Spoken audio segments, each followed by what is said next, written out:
কালকে ছিল রবিবার, আজকে হলো সোমবার। তো সোমবার বিশেষ কিছু রান্না করি না, তবু রান্না করি না করে তো করলাম।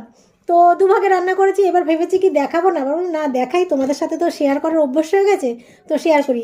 তো চলো কি রান্না করেছি সেটা দেখে আড়াল করে নিয়েছিলাম। তো এই হচ্ছে খুব স্পেশাল কচু বাটা। গরম ভাতের সাথে খুব ভালো লাগে কচু বাটা। আর এই কচু বাটাটা হচ্ছে অনেক কিছু দিয়ে করেছি, আর কাঁচা না এটা।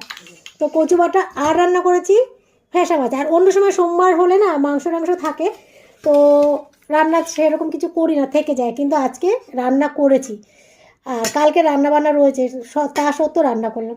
এই হচ্ছে ফ্যাসা মাছের তেল ঝাল, দেখতে পাচ্ছ কালারটা পড়ে যাচ্ছে, দেখেছো, তেল ঝাল। তো চলো। আর বরিশালের মানুষরা শুনেছি নাকি ফ্যাসা কচু বাটা খেতে ভালোবাসে, কিন্তু আমি কিন্তু বরিশালের মানুষ না। আমার বর খুব ভালোবাসে কচু বাটা, আর আমি বরিশালে না তা সত্ত্বেও আমার ভীষণই প্রিয় কচু বাটা।